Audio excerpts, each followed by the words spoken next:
जय श्री महाकाल। धर्म से लगातार जुड़े रहने के लिए और हर मंगलवार, गुरुवार, शनिवार और रविवार को हमारे वीडियोस लगातार पाने के लिए चैनल को अभी सब्सक्राइब करें और बेल आइकन दबाकर ऑल वाला नोटिफिकेशन चुनें।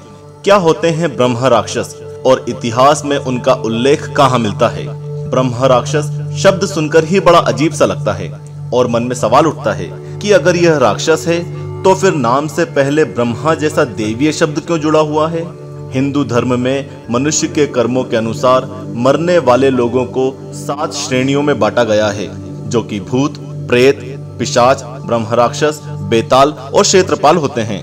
हिंदू धर्म के पुराणों और ग्रंथों के अनुसार ब्रह्म राक्षस वो होते हैं जो जन्म तो ब्राह्मण के कुल में लेते हैं, लेकिन बुरे कर्म करते हुए जीवन बिताते हैं।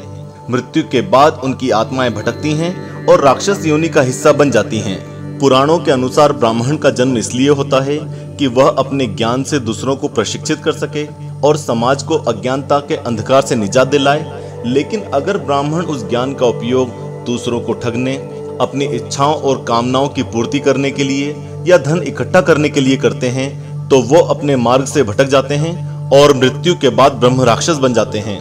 हालांकि ब्रह्म राक्षस बनने के बाद भी वो वेदों और पुराणों के उतने ही ज्ञानी होते हैं, लेकिन वो आदमखोर हो जाते हैं और इंसानों को ही खाने लग जाते हैं।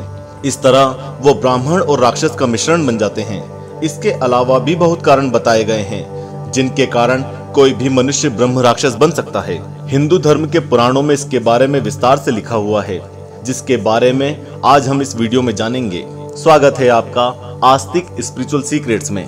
वीडियो को अंत तक जरूर देखें और आस्तिक स्पिरिचुअल सीक्रेट्स चैनल को सब्सक्राइब कर लें।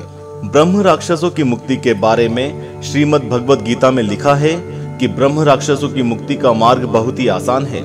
एक बार एक पंडित एक पेड़ के नीचे बैठकर गीता के श्लोकों का पाठ कर रहा था और उसी पेड़ पर एक ब्रह्म राक्षस रहता था। उस ब्रह्म राक्षस ने गलती से गीता का सिर्फ आधा श्लोक सुन लिया और बस सुनने मात्र से उसे मुक्ति मिल गई। अर्थात गीता पाठ से और गायत्री के जप, चिंतन और मनन से भी ब्रह्म राक्षसों को मुक्ति मिलती है। इसके अलावा ब्रह्म राक्षसों के क्रोध या अनिष्ट शक्तियों का प्रभाव नहीं पड़ता है। मनुस्मृति के 12वें अध्याय के 60वें श्लोक में लिखा है कि संयोगम पतितैर गत्वा परस्येव च योषितम अपहृत्य च विप्रस्वम भवति ब्रह्मा राक्षसः। अर्थात जो भी व्यक्ति किसी चरित्रहीन नारी के साथ संबंध बनाता है या दूसरे की स्त्री के साथ संबंध बनाता है या किसी ब्राह्मण का धन हरण करता है, तो वह ब्रह्म राक्षस होता है। 7वीं सदी में एक संस्कृत कवि मयूर भट्ट ने सूर्य शतक नाम की एक कविता लिखी और औरंगाबाद में स्थित सूर्य मंदिर में एक ब्रह्म राक्षस ने प्रायश्चित करने के लिए उस कविता का व्याख्यान किया। माना जाता है कि ब्रह्म राक्षस बहुत शक्तिशाली होते हैं और बहुत ही कम शक्तियां उन्हें नियंत्रित कर पाती हैं। उनके प्रभाव से हरे भरे वृक्ष भी सूख जाते हैं। मयूर भट्ट ने जब सूर्य उपासना का 100वां अध्याय पूरा किया तो उस आत्मा को मुक्ति मिल गई थी। सदियों से चली आ रही कुछ लोक कहानियों के अनुसार ब्रह्म राक्षस पीपल के वृक्ष पर निवास करते हैं और यही कारण है कि पीपल के वृक्ष अक्सर गांव से बाहर आबादी से दूर कहीं लगाए जाते हैं। अगर कोई पीपल के वृक्ष को काट देता है तो ब्रह्म राक्षस उस पर क्रोधित हो जाते हैं और वो पीपल के वृक्ष पर इसलिए रहते हैं क्योंकि उन्हें ये सबसे ज्यादा प्रिय होते हैं। दक्षिण भारत में यह भी माना जाता है कि कहीं भी मंदिर बनाने से पहले यह देखा जाता है कि वहां कोई ब्रह्म राक्षस तो नहीं है। अगर होता है तो वो मंदिर के निर्माण में रुकावट डाल सकता है। इसलिए सबसे पहले ब्रह्म राक्षस के लिए अलग से बगल में एक मंदिर बनाया जाता है और वहां रोज तेल या घी का दिया भी लगाया जाता है और पूजा की जाती है ताकि मंदिर के निर्माण या मरम्मत की प्रक्रिया में रुकावट ना आए।